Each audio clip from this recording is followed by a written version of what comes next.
ਜਿਹੜੀ ਹੈ ਡਿਟੇਲ 'ਚ ਜਾਣਕਾਰੀ ਮਿਲ ਜੂਗੀ।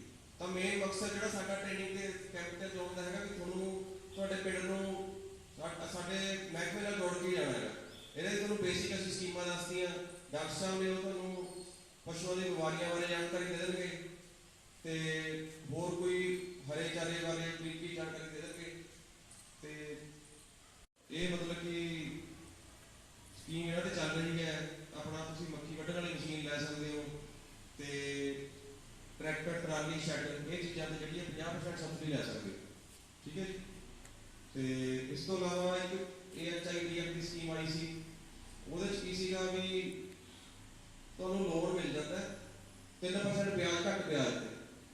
ਜਿਵੇਂ ਤੁਸੀਂ ਕੋਈ ਬੈਂਕ ਤੁਹਾਨੂੰ 9% ਵਿਆਜ ਲਾਉਂਦਾ ਤਾਂ ਜਦੋਂ ਤੁਸੀਂ ਇਹ ਸਕੀਮ 'ਚ ਕਵਰ ਹੋ ਜਾਓਗੇ ਤਾਂ ਤੁਹਾਨੂੰ 6% ਵਿਆਜ ਮਿਲੂਗਾ। ਠੀਕ ਹੈ ਜੀ। ਅਤੇ ਮੇਨ ਦੇਖੋ ਲਿਮਟ, ਜਿਹਦੇ ਕੋਲ ਤਾਂ ਪਹਿਲਾਂ ਪਸ਼ੂ ਖੜੇ ਨੇ ਉਹ ਲਿਮਟ ਲੈ ਸਕਦਾ ਹੈ। ਜੇ ਕਹਿੰਦਾ ਮੈਂ ਫਾਰਮ ਵਧਾਉਣਾ ਹੈ, ਕਿਸੇ ਨੇ ਫਾਰਮ ਵਧਾਉਣਾ ਹੈ, ਫਿਰ ਉਹ ਟ੍ਰੇਨਿੰਗ ਕਰਕੇ ਲੋਨ ਲੈ ਲਏ। ਠੀਕ ਹੈ ਜੀ। ਅਤੇ ਜਿਹੜਾ ਤੁਸੀਂ ਲੋਨ ਕਰਾਓਗੇ ਤੁਹਾਨੂੰ ਬੀਮਾ ਕਰਾਉਣਾ ਪੈਂਦਾ ਪਸ਼ੂਆਂ ਦਾ। ਉਹਦੇ ਨਾਲ ਤੁਹਾਡਾ ਕੀ ਹੈ, ਸੇਫਟੀ ਹੋ ਜਾਂਦੀ ਹੈ। ਕੱਲ੍ਹ ਨੂੰ ਕੰਮ ਕੋਈ ਦਿੱਕਤ ਨਹੀਂ ਆਉਂਦੀ ਜੇ ਕਿਸੇ ਪਸ਼ੂ